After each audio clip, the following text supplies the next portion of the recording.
안녕하십니까? 오늘도 귀한 시간을 내어 함께 해주셔서 감사합니다. 혹시 지금 연금만으로는 생활이 빠듯하신가요? 병원비와 생활비가 늘어나는데 자녀들에게는 차마 말하기 어려우시죠? 이런 고민 때문에 마음이 무거우신 분들이 계실 겁니다.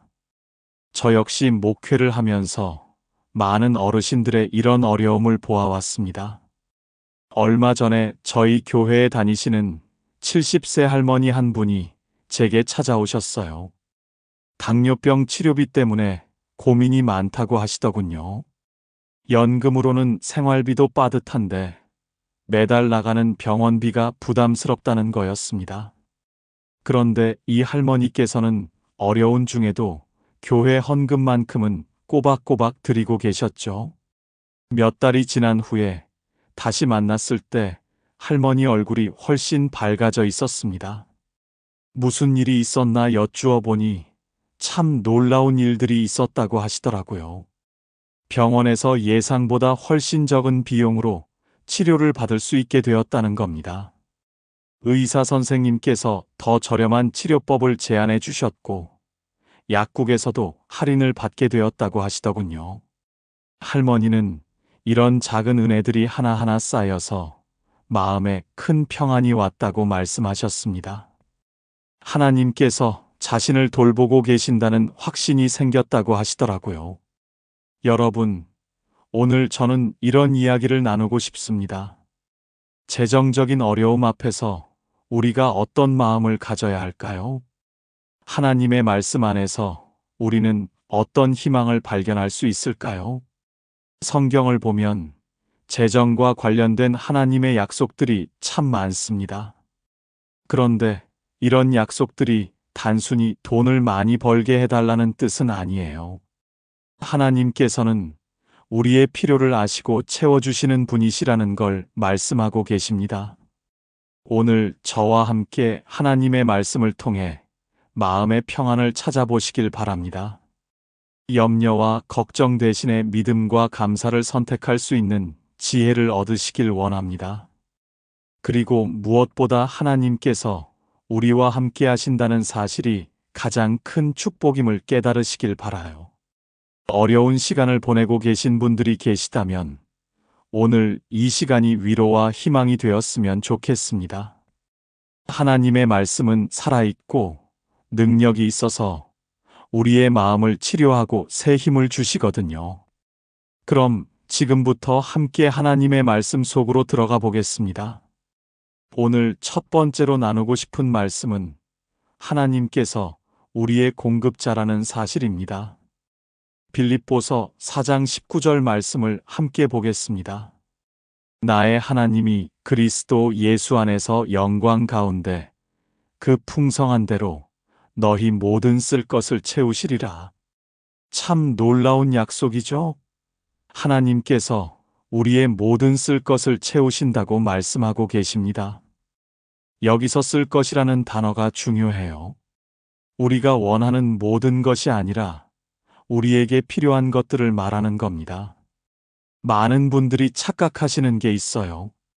우리의 공급원이 자녀라고 생각하시거나 연금이라고 생각하시는 거죠.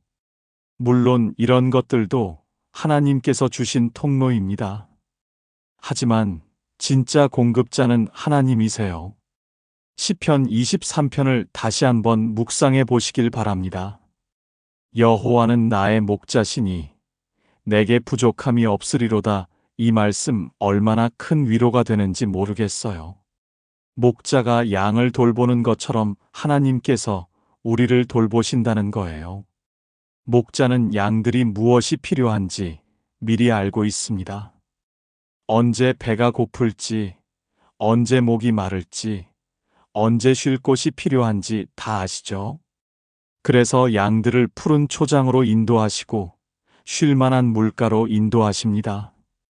우리 하나님도 마찬가지예요. 우리가 무엇이 필요한지 미리 다 아시고 계십니다. 우리가 걱정하기 전에 이미 준비해 놓으시는 분이죠. 제가 목회를 시작한 초기에 참 어려운 시간이 있었습니다. 개척교회라서 생활비도 넉넉지 않았고 앞으로 어떻게 될지 막막했어요. 그런데 그때마다 하나님께서는 정말 신기한 방법으로 필요한 것들을 채워주셨습니다. 어떤 때는 성도님께서 갑자기 쌀을 가져다 주시기도 하고, 어떤 때는 예상치 못한 곳에서 사례비가 들어오기도 했어요. 그때 깨달은 게 있습니다. 하나님께서는 우리의 필요를 정확히 아시고 정확한 시간에 채워주신다는 거였어요. 여러분도 지금까지 살아오시면서 그런 경험들이 있으실 겁니다. 정말 어려웠는데 어디선가 도움이 왔던 기억들 말이에요. 그게 우연이 아니라 하나님의 공급하심이었던 거죠. 그런데 여기서 중요한 건 우리의 시선이에요. 우리가 월급이나 연금만 바라보고 있으면 그것이 줄어들 때 절망하게 됩니다. 하지만 하나님을 바라보면 다른 길들이 보이기 시작해요. 하나님께서는 우리가 생각지도 못한 방법으로 공급해 주시는 분입니다. 때로는 이웃을 통해서, 때로는 예상치 못한 기회를 통해서 말이죠. 그래서 우리는 하나님만 의지하면 되는 거예요. 물론 우리가 게을러도 된다는 뜻은 아닙니다. 우리는 할 수 있는 최선을 다해야 해요. 하지만 그 결과는 하나님께 맡기는 거죠.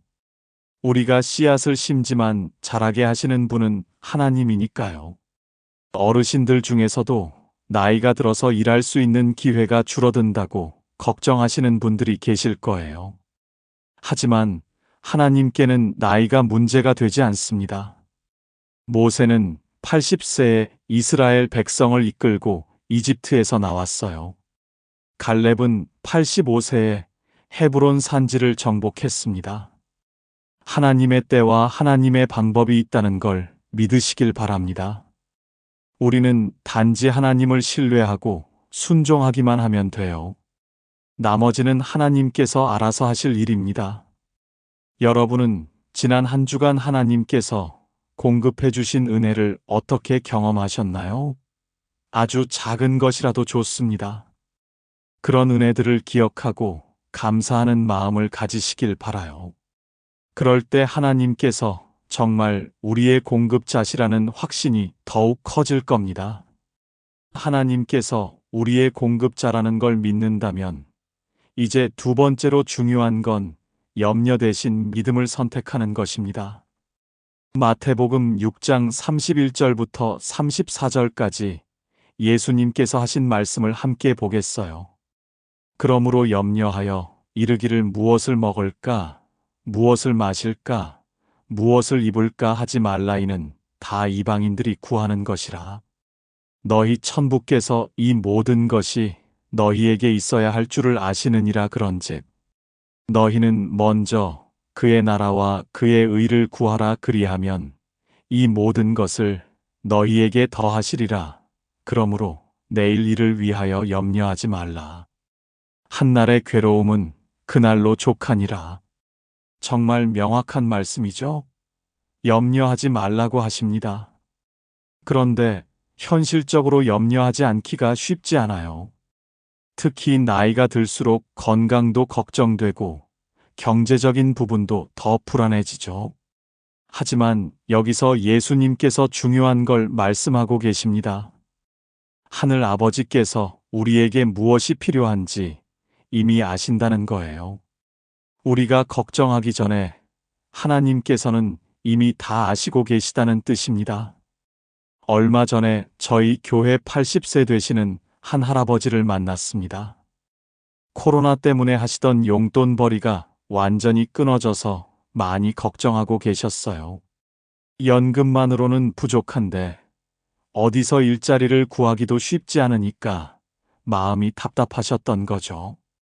그런데 이 할아버지께서는 매일 아침 일찍 일어나서 기도하는 습관이 있으셨어요. 하루하루를 하나님께 맡기면서 살아가셨던 거죠. 그렇게 몇 달이 지나니까 정말 신기한 일이 일어났습니다. 우연히 길에서 만난 옛 지인이 가벼운 일거리를 소개해 주셨다고 해요. 나이를 고려해서 무리하지 않을 정도의 일이었는데 생활에 보탬이 될 만큼은 되었다고 하시더라고요. 그리고 무엇보다 큰 병 없이 건강을 지켜주셔서 감사하다고 말씀하셨습니다. 이 할아버지께서 제게 하신 말씀이 인상적이었어요. 목사님, 하루하루 걱정하며 살 때는 정말 힘들었는데 하나님께 맡기고 나니까 마음이 편해졌어요. 그러니까 길도 보이더라고요. 여러분, 이게 바로 예수님께서 말씀하신 원리입니다. 내일 일을 위해 염려하지 말라고 하셨죠. 한날의 괴로움은 그날로 족하다고 하셨어요. 우리는 자꾸 미래를 걱정합니다. 앞으로 몇 년 더 살아야 하는데 돈이 부족하면 어떻게 하나? 병이 나면 어떻게 하나? 자녀들에게 부담이 되면 어떻게 하나? 이런 걱정들 말이에요. 하지만 하나님께서는 오늘 하루만 생각하라고 하십니다. 오늘 하루만 충실하게 살면 된다는 거예요. 내일 일은 내일 걱정하면 되고, 오늘은 오늘의 은혜로 충분하다는 뜻입니다. 염려와 믿음은 함께 있을 수 없어요. 염려가 들어오면 믿음이 나가고, 믿음이 들어오면 염려가 나갑니다. 그래서 우리는 의식적으로 믿음을 선택해야 해요. 어떻게 믿음을 선택할 수 있을까요? 먼저 하나님의 말씀을 기억하는 겁니다. 하나님께서 우리를 사랑하신다는 것, 우리의 필요를 아신다는 것, 절대로 우리를 버리지 않으신다는 것을 계속 기억하는 거죠. 그리고 지금까지 하나님께서 우리를 어떻게 도우셨는지 생각해 보는 겁니다. 지난 날들을 돌아보면 정말 어려웠던 순간들이 있었을 거예요. 그런데 그때마다 하나님께서 길을 열어주셨잖아요. 기도도 중요합니다. 염려가 밀려올 때마다 그 염려를 하나님께 맡기는 거예요. 하나님, 제가 걱정이 많습니다. 이 걱정을 주님께 맡깁니다. 주님께서 알아서 해주세요라고 기도하는 겁니다. 감사하는 마음도 큰 도움이 됩니다. 지금 있는 것들에 대해 감사하면 부족한 것보다는 가진 것들이 더 많이 보여요. 건강, 가족, 하루하루 살아갈 수 있는 것 자체가 얼마나 큰 축복인지 깨닫게 됩니다. 여러분 중에 어려운 상황에서도 감사를 찾으신 경험이 있으시다면 그런 이야기들을 나눠보시길 바랍니다. 서로에게 큰 격려가 될 거예요. 우리가 함께 믿음으로 살아간다는 걸 확인할 수 있을 테니까요. 염려 대신 믿음을 선택하는 마음이 생겼다면 이제 세 번째로 중요한 것은 작은 것에 충성하는 태도입니다. 누가복음 16장 10절과 11절 말씀을 함께 보겠습니다. 지극히 작은 것에 충성된 자는 큰 것에도 충성되고 지극히 작은 것에 불의한 자는 큰 것에도 불의하니라. 너희가 만일 불의한 재물에도 충성하지 아니하면 누가 참된 것을 너희에게 맡기겠느냐? 하나님께서는 우리가 작은 것에 어떻게 반응하는지 보고 계십니다. 많이 가지고 있을 때만 충성하는 게 아니라 적게 가지고 있을 때도 충성할 수 있는지 보시는 거예요. 많은 분들이 이런 생각을 하십니다. 돈이 더 많아지면 그때 하나님께 더 많이 드리겠습니다. 지금은 너무 부족해서 어려워요. 이해할 만한 생각이에요. 하지만 하나님의 원리는 조금 다릅니다. 하나님께서는 우리가 적은 것을 가지고 있을 때 어떻게 하는지부터 보고 싶어 하세요. 그 적은 것 안에서도 하나님을 인정하고 순종할 수 있는지 말이에요. 연금이 적어서 생활이 빠듯하다고 해서 하나님께 드리는 것까지 멈춰서는 안 됩니다. 물론 무리해서 드리라는 뜻은 아니에요. 하지만 우리가 할 수 있는 범위에서 하나님을 먼저 생각하는 마음을 보여드리는 게 중요해요. 예를 들어서 11조를 드리기 어려우면 조금이라도 감사 헌금을 드릴 수 있습니다. 돈이 정말 부족하면 시간으로라도 하나님께 드릴 수 있어요. 교회 청소를 돕는다든지, 기도로 섬기는 것들 말이죠. 중요한 건 마음의 자세입니다. 내가 가진 게 적다고 해서 하나님께 드릴 게 없다고 생각하지 말라는 거예요. 성경에 나오는 과부의 두 렙돈 이야기를 기억하시죠? 예수님께서는 그 과부가 드린 적은 헌금을 크게 칭찬하셨습니다. 왜 그랬을까요? 금액이 많아서가 아니라 마음이 진실했기 때문이에요. 자기가 가진 것 중에서 정성껏 드렸기 때문입니다. 절약하는 것도 하나님께 충성하는 방법 중 하나예요. 하나님께서 주신 것들을 소중히 여기고 낭비하지 않는 거죠. 전기를 아껴 쓰고 음식을 남기지 않고 옷도 오래 입는 것들이 다 하나님께 충성하는 일입니다. 나눔도 마찬가지예요. 내가 가진 게 적다고 해서 남을 도울 수 없는 건 아니거든요. 물질로 도울 수 없으면 말로라도 위로해 줄 수 있고 기도로라도 도와줄 수 있습니다. 이런 작은 충성들이 쌓이면 하나님께서 더 큰 것들을 맡겨주십니다. 갑자기 많은 돈을 주시는 게 아니라 지혜를 주시고 기회를 주시는 거예요. 건강을 지켜주시기도 하고 좋은 사람들을 만나게 해주시기도 합니다. 저는 목회하면서 이런 분들을 많이 봤습니다. 경제적으로는 넉넉하지 않지만 항상 기쁘게 사시는 분들 말이에요. 그런 분들의 공통점이 있어요. 자기가 가진 것에 감사하고 그 안에서 최선을 다하신다는 거였습니다. 어떤 할머니는 연금이 적어서 여행도 못 가시지만 손자들을 위해 손뜨개질을 해주세요. 어떤 할아버지는 용돈이 많지 않지만 길에서 만나는 노숙자분들께 따뜻한 말 한마디씩 건네주십니다. 이런 것들이 다 하나님 앞에서 충성하는 일이에요. 큰 돈이 없어도 할 수 있는 일들이거든요. 하나님께서는 우리의 형편을 다 아십니다. 우리가 억지로 무리해서 뭔가를 하기를 원하지 않으세요. 하지만 우리가 가진 것 안에서 진심으로 하나님을 사랑하는 마음을 보여드리기를 원하십니다. 작은 것에 충성한다는 것은 결국 하나님을 신뢰한다는 뜻이에요. 지금 내가 가진 게 적어도 하나님께서 알아서 해주실 거라고 믿는 거죠. 그런 믿음을 보여드릴 때 하나님께서 더 큰 축복으로 응답해 주십니다. 여러분 중에서도 적은 것이라도 하나님께 순종하며 살아가신 이야기가 있으시면 나눠보시길 바랍니다.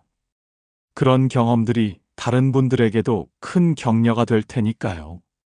작은 것에 충성하는 마음을 갖게 되면 이제 네 번째로 경험하게 되는 것이 하나님의 풍성한 공급하심입니다. 고린도후서 9장 8절 말씀을 함께 보겠습니다. 하나님이 능히 모든 은혜를 너희에게 넘치게 하시나니 이는 너희로 모든 일에 항상 모든 것이 넉넉하여 모든 선한 일에 넘치게 하려 하심이라. 정말 놀라운 약속이죠? 하나님께서 모든 은혜를 넘치게 하신다고 말씀하고 계십니다. 그런데 여기서 중요한 부분이 있어요. 왜 넘치게 하시느냐는 이유입니다. 모든 선한 일에 넘치게 하려 하심이라고 되어 있거든요. 하나님께서 우리에게 풍성하게 주시는 이유는 우리만 잘 살라고 하시는 게 아니에요. 우리가 다른 사람들을 도울 수 있게 하시려는 겁니다. 선한 일을 할 수 있는 능력을 주시려는 거죠. 말라기 3장 10절에서도 비슷한 약속을 하고 계십니다. 온전한 11조를 창고에 들여 나의 집에 양식이 있게 하고 그것으로 나를 시험하여 내가 하늘 문을 열고 너희에게 복을 쌓을 곳이 없도록 붙지 아니하나 보라. 하늘 문을 열고 복을 쌓을 곳이 없도록 부어주신다는 말씀입니다. 정말 풍성한 약속이에요. 얼마 전에 저희 교회에 다니시는 75세 할머니 한 분의 이야기를 들었습니다. 이 할머니는 생활이 정말 어려우셨어요. 연금도 적고 건강도 좋지 않아서 병원비도 많이 들어갔거든요. 그런데도 이 할머니께서는 교회 구제 헌금만큼은 조금씩이라도 꼬박꼬박 드리셨어요. 어떤 달은 1,000원, 어떤 달은 2,000원이었지만 마음만큼은 정성스럽게 드리셨던 거요. 몇 달이 지난 후에 정말 신기한 일들이 일어나기 시작했습니다. 먼저 예상치 못한 곳에서 작은 수입이 생겼어요. 옛날에 적금을 해놨던 게 만기가 되어서 연락이 온 거였습니다. 할머니 자신도 깜빡 잊고 있던 건데 말이에요. 그리고 건강검진을 받았는데 다행히 큰 병은 없었지만 초기에 발견된 작은 문제가 있었어요. 의사 선생님께서 지금 치료하면 큰 비용 들이지 않고도 충분히 나을 수 있다고 하시더라고요. 할머니는 이런 일들이 우연이 아니라는 걸 아셨어요. 하나님께서 자신의 작은 정성을 보시고 일상의 은혜로 갚아주고 계신다는 걸 깨달으셨던 거죠. 이 할머니께서 제게 하신 말씀이 있어요. 목사님, 하나님께서는 정말 신기하세요. 제가 드린 건 얼마 되지도 않는데 이렇게 크게 갚아주시네요. 그것도 제가 정말 필요한 것들로 말이에요. 여러분, 이게 바로 하나님의 풍성하심입니다. 우리가 드린 것보다 훨씬 더 크게 갚아주시는 분이에요. 그것도 우리가 정말 필요한 방법으로 말이죠. 하나님의 공급하심은 항상 우리의 필요에 딱 맞춰서 옵니다. 어떤 때는 돈으로, 어떤 때는 건강으로, 어떤 때는 좋은 사람들과의 만남으로 오죠. 하나님께서는 우리에게 무엇이 가장 필요한지 정확히 아시거든요. 그런데 여기서 놓치지 말아야 할 부분이 있어요. 하나님께서 풍성하게 주시는 이유는 우리가 선한 일을 할 수 있게 하시려는 거라고 했잖아요. 그러니까 우리가 받은 은혜를 혼자만 누리면 안 되는 거예요. 우리가 도움을 받았으면 다른 사람도 도와야 합니다. 위로를 받았으면 다른 사람도 위로해야 하고요. 하나님의 사랑을 경험했으면 그 사랑을 다른 사람에게도 전해야 해요. 이렇게 할 때 하나님의 복이 순환되는 거예요. 받고 나누고 또 받고 또 나누는 선순환이 만들어지는 거죠. 그러면 우리 주변 전체가 복된 공동체가 되는 겁니다. 나이가 들수록 줄 수 있는 것들이 많아진다고 생각해 보세요. 인생 경험, 지혜, 따뜻한 말, 진심 어린 기도 이런 것들 말이에요. 젊은 사람들이 줄 수 없는 특별한 것들이 있거든요. 하나님께서는 우리 각자에게 고유한 선물들을 주셨어요. 그 선물들을 사용해서 다른 사람들을 도울 때 하나님께서 더 큰 복으로 갚아주십니다. 어떤 할아버지는 목공 기술이 있어서 이웃들의 고장난 가구를 고쳐주세요.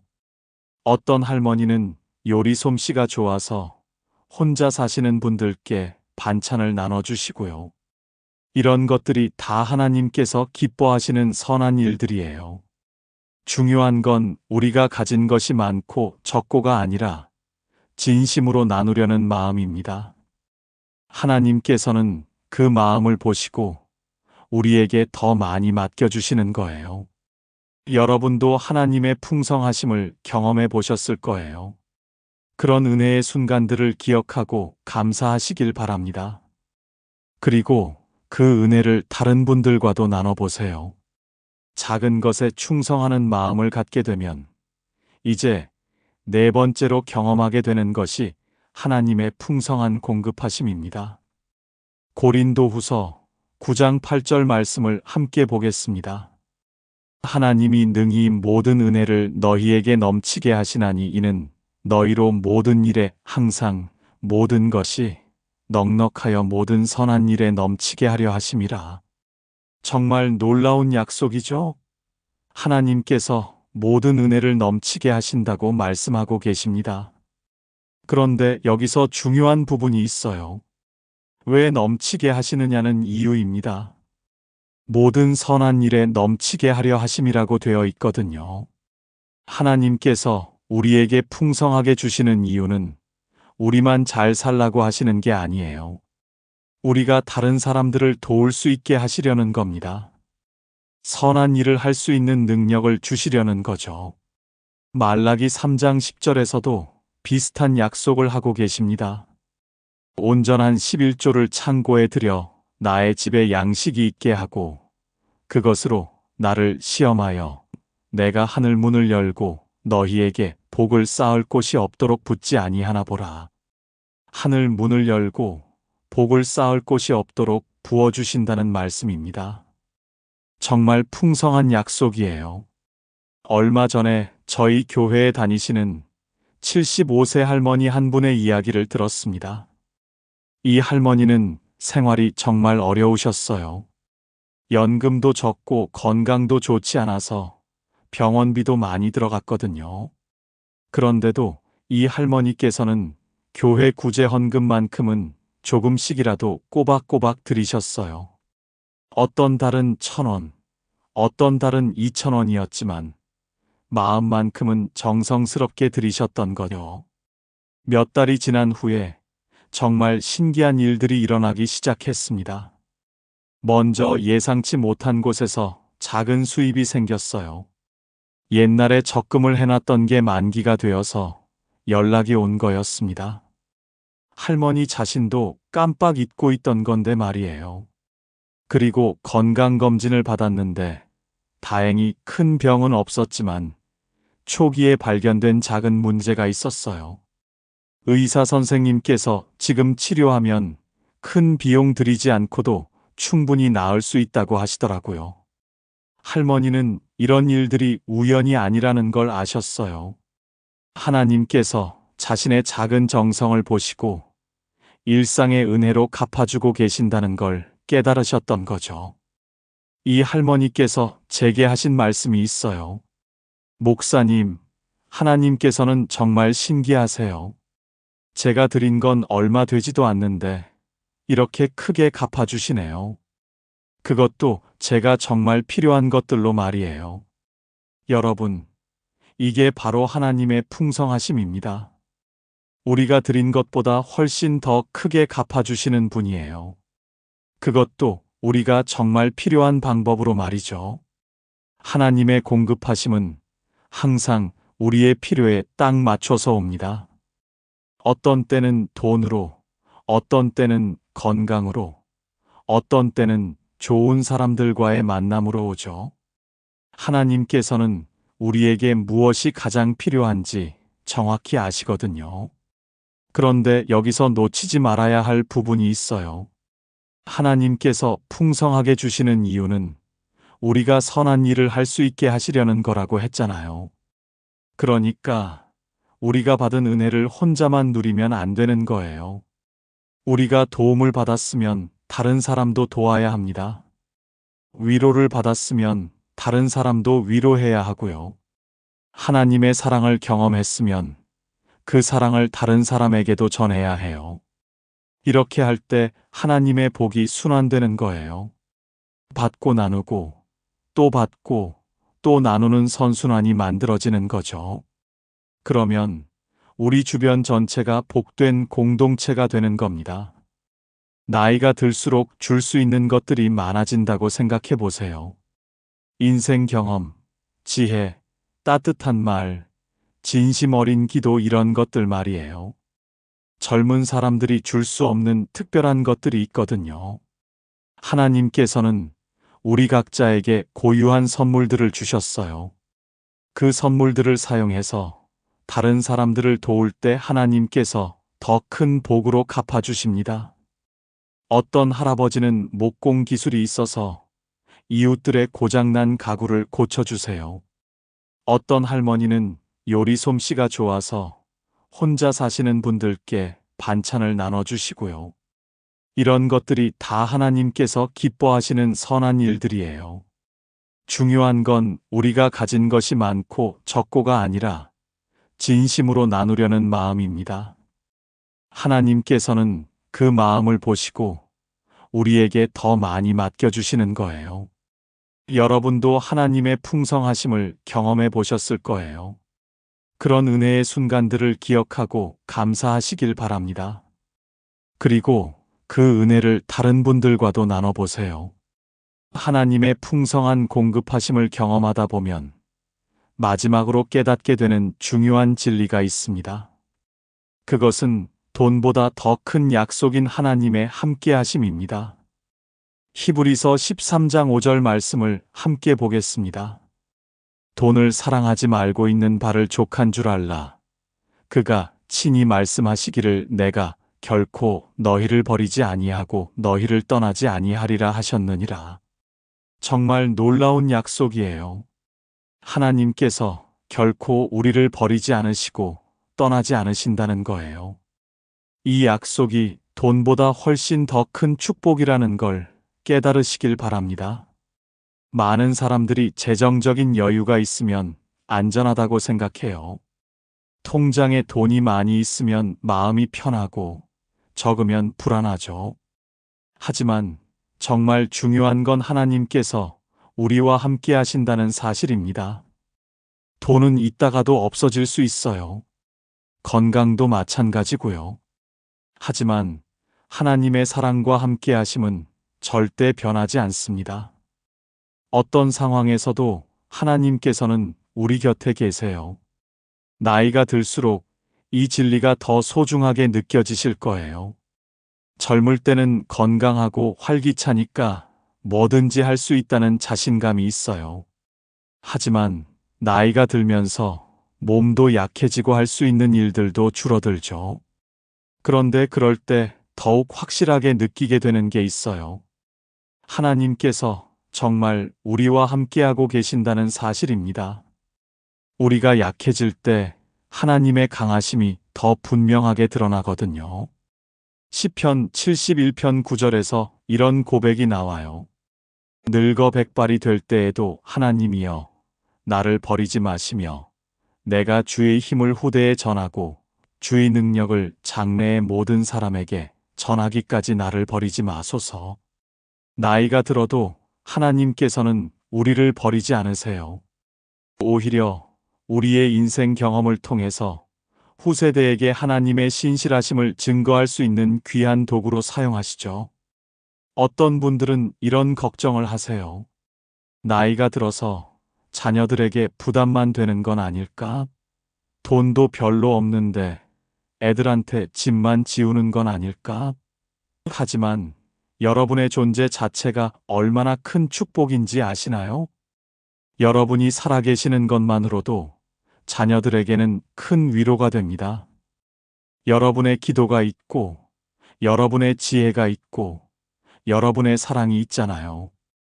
이런 것들은 돈으로 살 수 없는 귀한 보물들이에요. 하나님께서 여러분과 함께하고 계시다는 건 여러분 주변의 모든 사람들에게도 복이 되는 거예요. 하나님의 임재가 여러분을 통해서 흘러가니까요. 제가 만나본 어르신들 중에 정말 행복해 보이시는 분들의 공통점이 있어요. 그분들은 돈이 많아서 행복한 게 아니었어요. 하나님과의 관계가 깊어서 행복하신 거였죠. 어떤 할머니는 이렇게 말씀하시더라고요. 목사님, 젊을 때는 이것저것 걱정이 많았는데 나이가 들고 보니까 정말 중요한 건 하나님이 나와 함께 하신다는 거더라고요. 그것만 확실하면 뭐가 부족해도 괜찮아요. 이런 고백을 들을 때마다 저는 정말 은혜를 받습니다.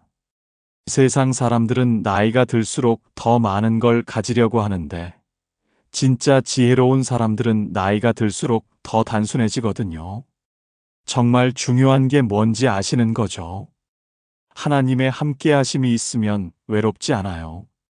아무도 없는 것 같아도 하나님께서 계시니까요. 하나님의 함께하심이 있으면 두렵지도 않아요. 전능하신 하나님께서 우리를 지키고 계시거든요. 하나님의 함께하심이 있으면 절망하지도 않아요. 아무리 어려운 상황이 와도 하나님께서 길을 만들어 주실 거라는 확신이 있으니까요. 이 함께하심은 돈으로 살 수 없는 거예요. 아무리 부자라도 하나님 없이는 외롭고 불안합니다. 하지만 하나님과 함께하는 사람은 비록 가진 게 적어도 마음이 평안하고 기뻐요. 요한복음 14장에서 예수님께서는 이렇게 말씀하셨어요. 평안을 너희에게 끼치노니 곧 나의 평안을 너희에게 주노라. 내가 너희에게 주는 것은 세상이 주는 것과 같지 아니하니라. 세상이 주는 평안은 조건부예요. 돈이 있어야 평안하고 건강해야 평안하고 문제가 없어야 평안하죠. 하지만 예수님께서 주시는 평안은 무조건적이에요. 어떤 상황에서도 변하지 않는 평안입니다. 여러분, 오늘도 하나님께서 여러분과 함께하고 계신다는 사실을 기억하시길 바랍니다. 통장 잔고가 적어도, 몸이 아파도, 외로워도 하나님께서는 여러분 곁에 계세요. 이것이 세상에서 가장 큰 축복입니다. 하나님과 동행하시며 경험하신 작은 기쁨들이 있으시다면 그런 이야기들을 나눠보세요. 그럴 때 우리는 정말로 부자라는 걸 확인할 수 있을 테니까요. 지금까지 우리가 함께 나눈 하나님의 말씀들을 다시 한번 마음에 새겨보시길 바랍니다. 이 말씀들이 단순한 지식으로만 머물지 않고 여러분의 삶을 실제로 변화시키는 능력이 되기를 간절히 원합니다. 첫째로 우리는 하나님께서 우리의 진정한 공급자이시라는 걸 확인했습니다. 빌립보서 4장 19절에서 나의 하나님이 그리스도 예수 안에서 영광 가운데 그 풍성한 대로 너희 모든 쓸 것을 채우시리라고 약속해 주셨어요. 시편 23편에서는 여호와는 나의 목자시니 내게 부족함이 없으리로다라고 고백했습니다. 목자가 양을 돌보시듯이 하나님께서 우리를 돌보고 계십니다. 양이 무엇이 필요한지 목자가 미리 알고 계시듯이 하나님께서도 우리의 필요를 미리 아시고 계세요. 우리가 의지할 분은 연금도 자녀도 아닌 바로 이 하나님이십니다. 둘째로 염려 대신 믿음을 선택하라는 예수님의 말씀을 나눴습니다. 마태복음 6장에서 그러므로 염려하여 이르기를 무엇을 먹을까, 무엇을 마실까, 무엇을 입을까 하지 말라고 하셨죠. 그러므로 내일 일을 위하여 염려하지 말라 한 날의 괴로움은 그날로 족하니라고도 말씀하셨습니다. 얼마나 현실적인 말씀인가요? 우리는 자꾸 미래를 걱정합니다. 몇 년 후에는 어떻게 될까? 건강이 더 나빠지면 어떻게 할까? 돈이 떨어지면 어떻게 할까? 이런 걱정들로 오늘의 평안을 잃어버리고 살아요. 하지만 예수님께서는 오늘만 생각하라고 하십니다. 내일 걱정은 내일 하고 오늘은 오늘의 은혜로 충분하다는 거예요. 셋째로 작은 것에 충성할 때 하나님께서 더 큰 은혜를 주신다는 누가복음의 말씀을 배웠습니다. 지극히 작은 것에 충성된 자는 큰 것에도 충성되고라는 말씀이었어요. 가진 게 적어도 그 안에서 하나님을 섬기고 이웃을 사랑할 수 있습니다. 절약하는 것도 충성이고 나누는 것도 충성이고 기도로 섬기는 것도 충성이에요. 그런 작은 충성들을 하나님께서 기뻐하십니다. 넷째로 하나님께서는 우리에게 풍성하게 채워주시는 분이라는 걸 깨달았습니다. 고린도후서에서 하나님이 능히 모든 은혜를 너희에게 넘치게 하시나니라고 약속하셨어요. 말라기서에서는 하늘 문을 열고 너희에게 복을 쌓을 곳이 없도록 붙지 아니하나 보라고 하셨죠. 우리가 선한 일을 할 수 있도록 넉넉하게 공급해 주시는 거예요. 받은 은혜를 나누며 사는 것이 하나님의 뜻입니다. 마지막으로 가장 중요한 진리를 나눴습니다. 돈보다 더 귀한 것은 하나님께서 우리와 함께 하신다는 사실이에요.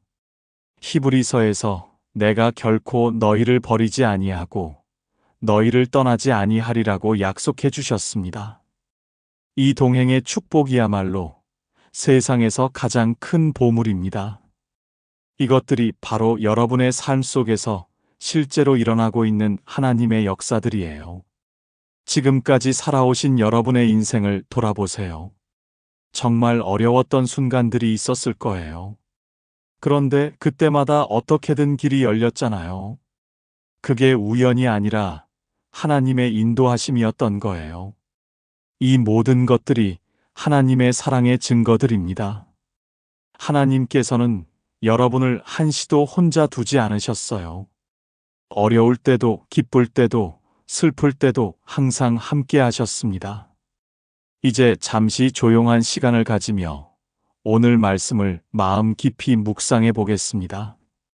각자의 마음 속에서 하나님과 조용한 대화를 나누는 시간을 가져보세요. 하나님께서 여러분에게 주시고 싶은 메시지가 있으실 거예요. 마음을 열고 그 음성을 들어보시길 바랍니다. 하나님 아버지, 오늘도 귀한 말씀으로 우리를 위로해 주셔서 감사합니다. 경제적인 어려움 때문에 마음이 무거운 우리들에게 참된 희망을 주셨습니다. 주님, 이 시간 함께 하신 모든 분들이 진정한 평안을 얻으시길 간절히 기도합니다. 세상의 염려와 걱정에 마음을 빼앗기지 않게 도와주세요. 주님께서 우리의 공급자이시고 우리와 함께 하신다는 사실을 늘 기억하며 살게 해주세요. 특별히 지금 이 순간에도 경제적으로 어려움을 겪고 계신 모든 어르신들을 주님께서 돌봐주세요.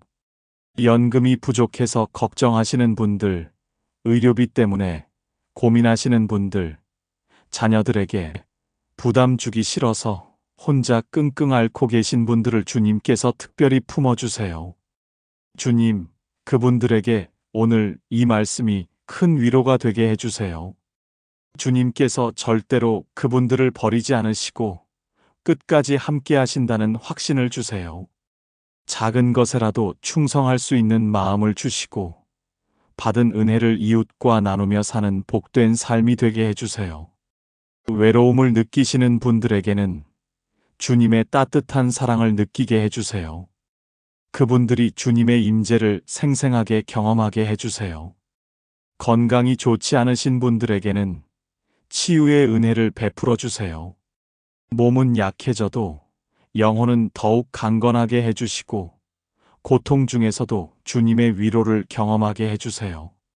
그리고 이 말씀이 한 사람에게만 머물지 않고 주변의 어려운 이웃들에게도 전해져서 많은 분들이 위로와 희망을 얻게 해주세요. 우리 각자가 하나님의 사랑을 전하는 통로가 되게 해주세요. 우리를 사랑하시고 끝까지 함께 하시는 예수님의 이름으로 기도드립니다. 아멘. 여러분, 정말 수고 많으셨습니다.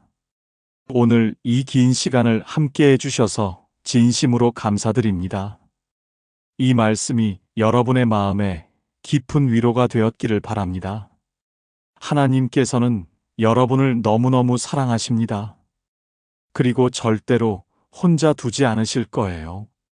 앞으로 어떤 어려운 일이 있어도 오늘 들으신 말씀들을 기억하시길 바랍니다. 하나님은 우리의 공급자이시고 염려 대신 믿음을 선택하라고 하셨고 작은 것에 충성하면 큰 복을 주시고 풍성하게 채워주시고 무엇보다 끝까지 함께 하신다는 약속을 주셨어요. 이 약속들이 여러분의 마음 속에 깊이 뿌리내려서 어떤 폭풍이 와도 흔들리지 않는 믿음이 되기를 간절히 바랍니다. 혹시 주변에 경제적으로 어려움을 겪고 계신 분이 있으시다면 오늘 이 말씀을 꼭 함께 나눠주세요. 하나님의 위로가 그분들에게도 전해질 수 있도록 말이에요. 우리가 받은 은혜를 나누는 것이야말로 하나님께서 가장 기뻐하시는 일입니다. 이 말씀 나눔이 도움이 되셨다면 구독과 좋아요로 함께 해주시고 댓글로 여러분의 기도 제목을 나눠주시면 제가 직접 함께 기도하겠습니다. 그럼 다음에 또 좋은 말씀으로 찾아뵙겠습니다. 오늘 하루도 내일도 앞으로의 모든 날들이 하나님의 은혜와 평강으로 가득하시길 축복합니다. 여러분을 사랑합니다. 하나님께서 더욱 사랑하십니다. 감사합니다.